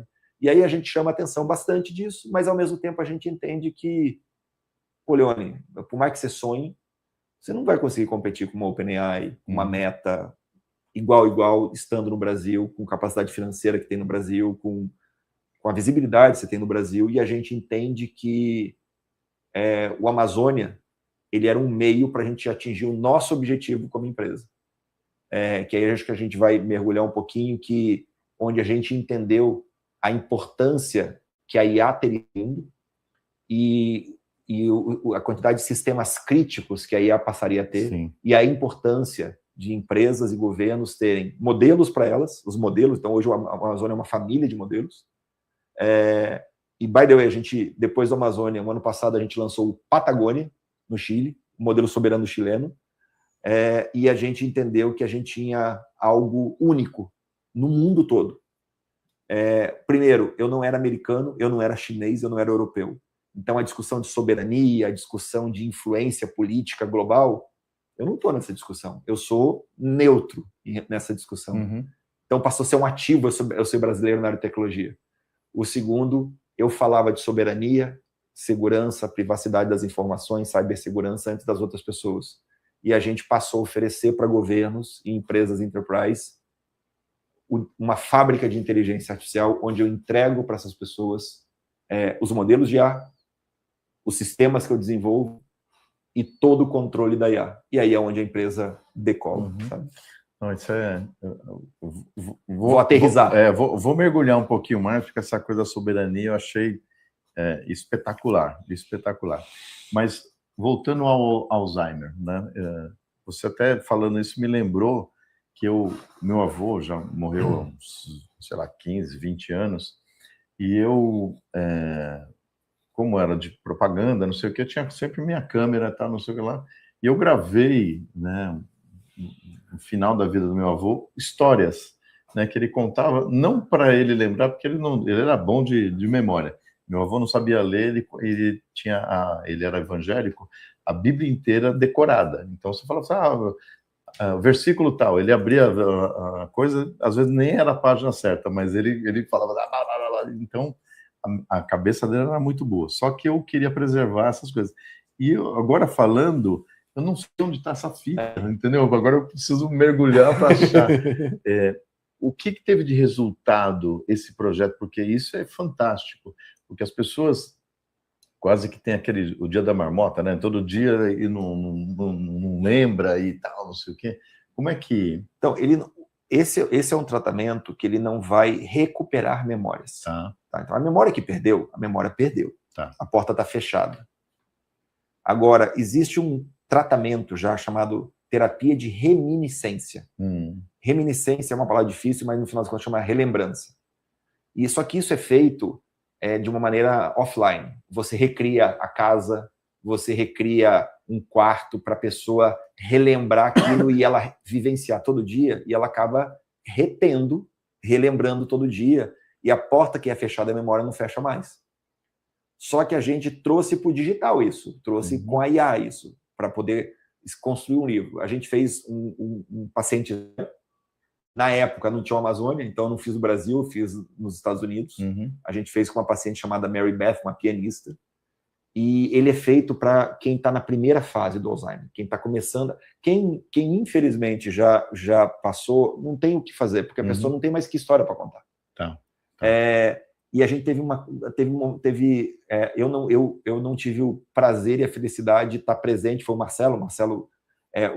Falando do Rodrigo, do Marcelo, o Rodrigo Malossi, ele é um físico teórico, PhD gênio, e o Marcelo, ele é um médico, e gênio de IA também. 2 gênios. Eu sou o cara normal é o normal. Eu imagino os outros caras. Porra, se esse aqui é o normal, você imagina os outros caras. Vou ficar uns 4 dias com esses 3 caras. E esses mentes brilhantes, né? Então, o Marcelo vivenciou lá, e teve um momento que eles estavam captando a Mary, demorou um pouco a gente fazer, né? Então ela foi piorando. E ela estava... O tratamento do biógrafo principal não é só... E o mais leve é escutar depois as histórias. O mais importante é o captar essas histórias. Então tinha um médico presente, as pessoas contavam as histórias, a família, os amigos, com a paciente presente. E teve um momento que ela falou, não foi assim que aconteceu, não. E ela estava muda, do nada, e ela falou, foi assim, gente, opa, peraí. A gente acessou alguma coisa que a gente achou que estava trancada e não estava. E ela não tocava mais piano até que ela levanta e toca. O Marcelo vai pro piano, toca. O Marcelo, eu falei aqui que ele não é pianista? Não, ele é 0 pianista. Então imagina o que ele tentou fazer no piano.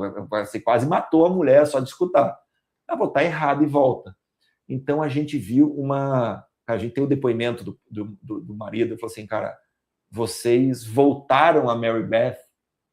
Eu revivi por alguns momentos a pessoa que eu não tinha visto há muito tempo. Nossa. E isso não tem preço. Não tem. Não tem, eu não consigo... E isso que trouxe para a gente a capacidade da tecnologia para fazer.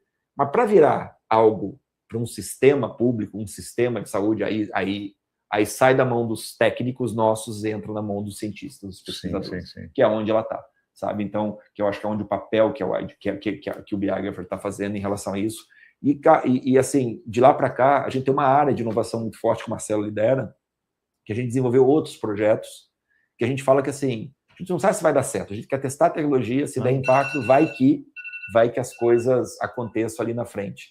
e aí a gente desenvolve, entendeu? Então, essa é a lógica do que ocorreu com o Biographer. Então, o momento que ele está, a gente fez com um paciente. Hoje já tem outros, mas ainda está nesse processo. Sim, sim. E até elencar, porque uma coisa que eu já vi que acessa muito é música, né? Que eu não sei o porquê, mas a música, o cheiro, né? Eles acessam memórias que a gente não acessa normalmente, né? Então, isso é bem legal. Mas é o que você falou, tem que pegar agora os médicos, não sei o quê, começar a triturar os dados mas é espetacular, cara. Não é à toa que ganhou o Cannes, cara. Porra, espetacular. Agora vamos mergulhar um pouquinho na Wide, né? Porque eu, como empresário, não sei o quê, o meu mundo fala assim, cara, eu estou seguro, né? Eu estou usando inteligência artificial, estou criando agentes, não sei o quê, mas eu uso o Gemini, eu uso o ChatGPT, GPT. Um dia estava falando, não sei o que, numa reunião, aí uma executiva comercial falou, você está falando errado, eu não estou aguentando já. Mas eu sempre fico da ponte da segurança. Mas você colocou um ponto aí, né? De novo, trazendo a minha equipe, que trouxe um prontuário seu aqui, da soberania, né? Eu nunca tinha pensado nisso, e eu eu sou conselheiro de uma associação, do Instituto, que é de internacionalização de empresas brasileiras no mundo todo. A gente tem 40 escritórios no mundo todo. E nós vimos agora com as guerras o cerceamento, e com a Covid também, da matéria-prima, né? Então, nós tivemos o chip, né? Não tinha, né? Como eu trabalho muito com o pessoal de banco, nós tivemos na cadeia de suprimentos aí uma coisa difícil de administrar. Eu vi várias empresas montando, né, que eu via, eu acho que era Ambev, criando uma fábrica de lúpulo, ela só trazia de fora, porque, de repente, ela sabia que ia faltar por conta da geopolítica, né?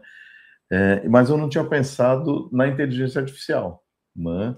Você levantou uma coisa que, realmente, se de repente o Brasil vira persona não grata e você não tem mais acesso a isso, todos os seus sistemas, aí eu falando como empresa, meu sistema para, porque eu criei um monte de agente, um monte de processos, e aí sei lá, baseado no chat, e o chat fala assim, não vou mais Brasil, não vou, ponto, né? Nunca tinha pensado nisso, e você levantou um troço que é que eu acho que esse aqui é um pouco mais extremo. Pode acontecer. O X saindo do Brasil por um período, né, sendo desligado de um segundo para outras pessoas. Mas como é que fica minha empresa de relação? Rapaz, saiu. Game over. Mas eu acho que tem um ponto antes disso. Eu acho que a gente tem uma característica, o brasileiro, então, ele é PhD nisso, mas tem uma característica de muitas pessoas no mundo, que o brasileiro, a gente chama que ele é early adopter. A gente gosta de testar as coisas antes.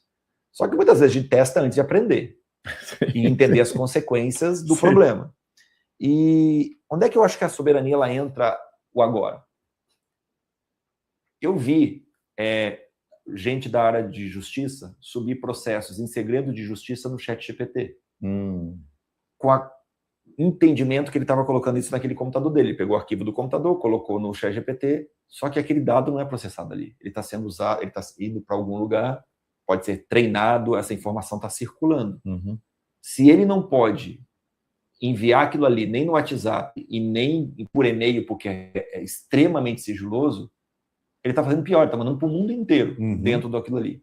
Então, quando as pessoas começaram a entender, opa, peraí, então esse negócio eu não tenho controle. Não, você não tem. Então, como é que... quer dizer que qualquer pessoa, qualquer empresa do mundo precisa passar nisso? Não. mas você tem que saber os riscos e você tem que começar a entender se você tem governança sobre a sua inteligência artificial ou não. E a soberania ela vem aderente a esse conceito um pouco. Então, é você ter o controle do que você consegue. Ah, não, se eu trabalho em um sistema crítico, sistema de segurança pública, sistema de utilidade pública. Não, aí o buraco é bem mais embaixo, porque eu não posso estar à mercê de um outro agente. Porque se alguma empresa do planeta Terra, que não seja a minha, ela, de uma hora para outra, ela obstrui um acesso, uma API, que é o que as pessoas falam, e eu deixo de ter a gasolina entrando para processar, sim, de um segundo para o outro, você tem o seu sistema público não funcionando. Ponto.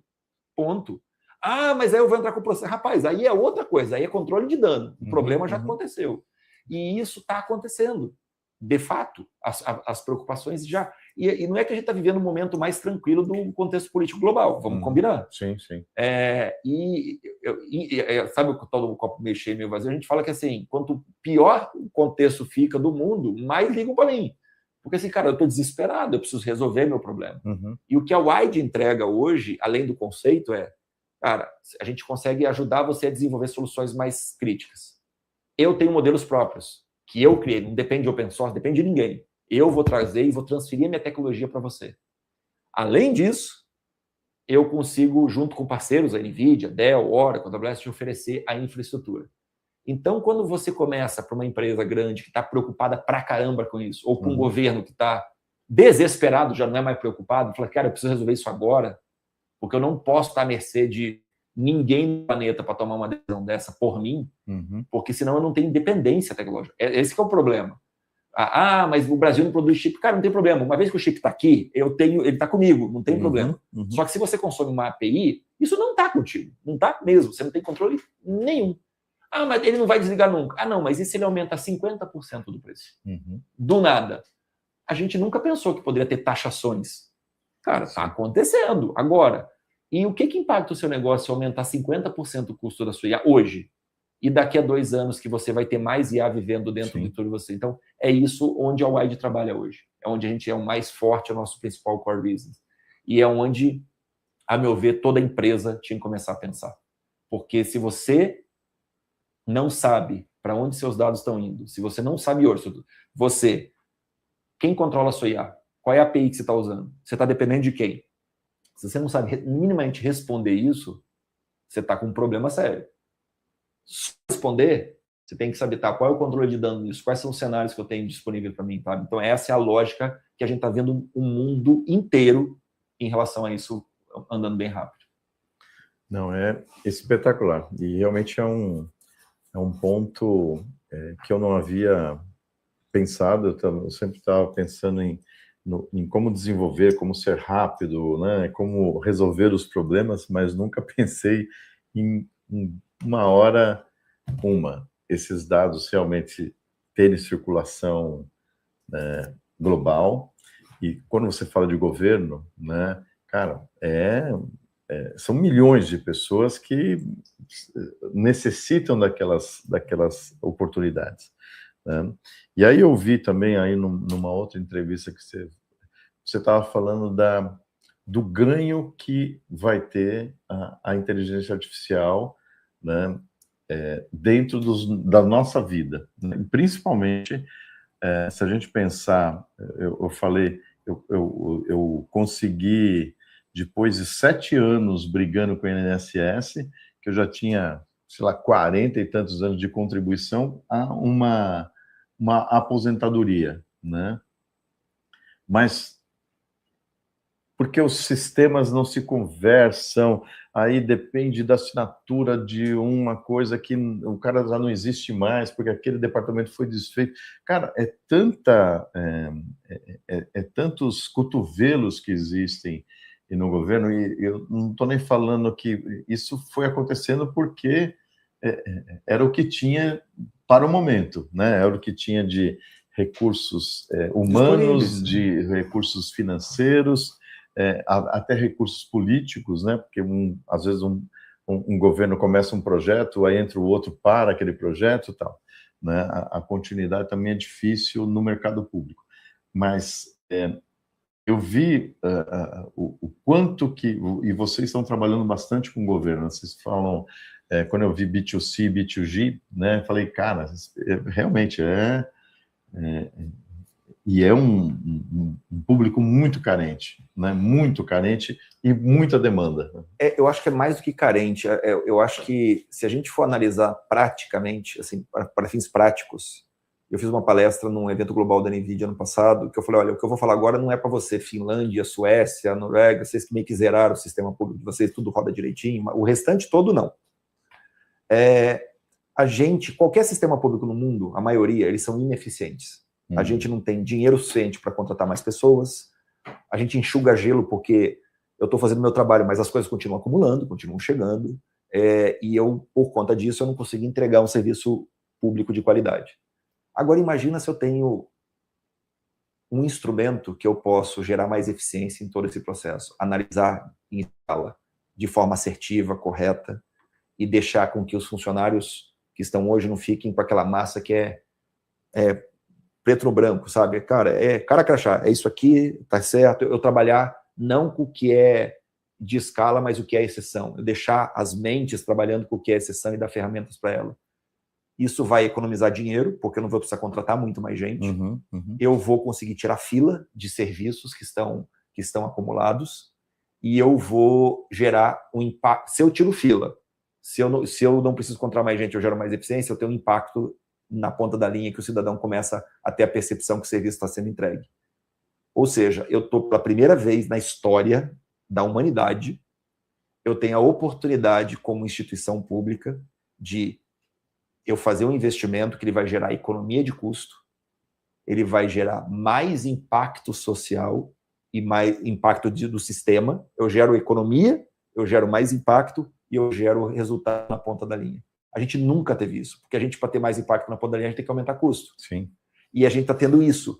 E quem que vai se valer mais disso aí? Os países que souberem usar IA e que tem mais problema. Quem está com uma nota 9,5 de serviço público para 10, a percepção, nada. Quem tem uma nota 6 e vai para 9, você está salvando vida. Você está mudando a história de um país. A gente está vivendo um momento hoje, na América Latina, que se o pessoal não... Eu não estou falando para o cara inventar uma coisa... Se ele fizer o arroz com feijão, ele vai mudar a história dos países. Caramba, esse Leone, eu vou falar para você, viu? A gente fica louco. Leone, a gente está chegando no final, que já estouramos o tempo aqui, e eu quero que a Érica depois se vire, entendeu? Cada um com seus problemas, né? Aprendi com o Leone também, que cada um com seus problemas. Mas eu faço essa pergunta, eu faço para todo mundo, vai virar um livro, né, que a gente vai publicar, cada capítulo vai ser um dos entrevistados falando, né? Se você pudesse voltar no tempo, né, e encontrar o Leonin com 12 aninhos, o que você falaria para ele? Rapaz, nunca ninguém me fez essa pergunta. Eu acho que eu falaria para ele o seguinte, cara, vai acontecer um monte de coisa contigo. Assim, a sua vida. Você não podia falar muito, quero ver. O moleque falou, não quero. Assim, independente dos desafios que aparecerem na sua vida ao longo do tempo, a jornada não vai ser simples, mas tá valendo e vai valer muito a pena. E continuo acreditando, porque no fim do dia vai dar certo. Então, cara, só continua acreditando.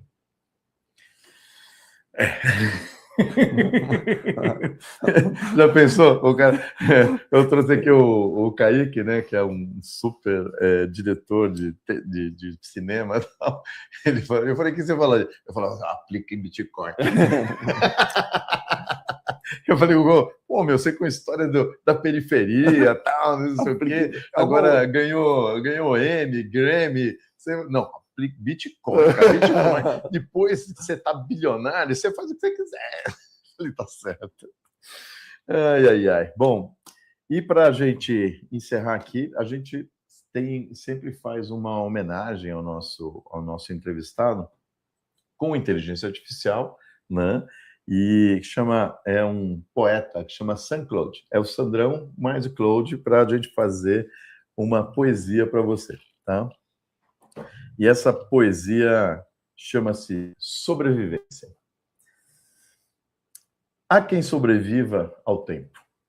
Há quem sobreviva às próprias escolhas. Existem aqueles que sobrevivem ao impossível. A vida, às vezes, nos quebra.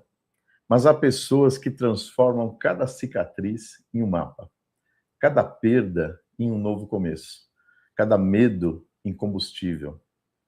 A verdadeira inteligência nunca foi apenas artificial. Ela mora na coragem, na capacidade de recomeçar, na decisão silenciosa de levantar mais uma vez. Porque tecnologia muda o mundo, mas são pessoas que mudam o significado da tecnologia. E talvez seja esse o maior algoritmo da vida, transformar dor em propósito e fazer do futuro um lugar melhor do que o passado permitia imaginar. Caraca, nossa, obrigado. Poxa, linda. E nada melhor do que IA junto com gente para tentar transformar a vida das pessoas que, cara, eu estou muito feliz de ter você aqui, de te conhecer, né? O Márcio tinha falado, né? E quando eu vi a sua biógrafa, a sua história, eu falei, cara, eu preciso conhecer, preciso trazer essa história para milhões de pessoas que assistem o nosso programa. E realmente marca não só o Sandrão, mas eu acho que uma comunidade que precisa saber que a vida é difícil, a vida é dura, a vida vai ter percalços, vai ter tiro, vai ter bomba, mas desistir jamais, né? Obrigado. E deixa uma mensagem final aí para o pessoal. Obrigado demais. Para mim é sempre uma grata oportunidade de poder compartilhar um pouco dessa história, e espero aí que um pouquinho do que a gente conversou aqui impacte você aqui, porque de verdade eu entendo que todo mundo aqui está vivendo a sua própria batalha, a sua própria guerra, cara, continua acreditando e não faz nada sozinho, não, você não precisa. Com certeza você tem com quem contar, quem te dá apoio, porque as melhores conquistas é quando a gente pode dividir elas com alguém.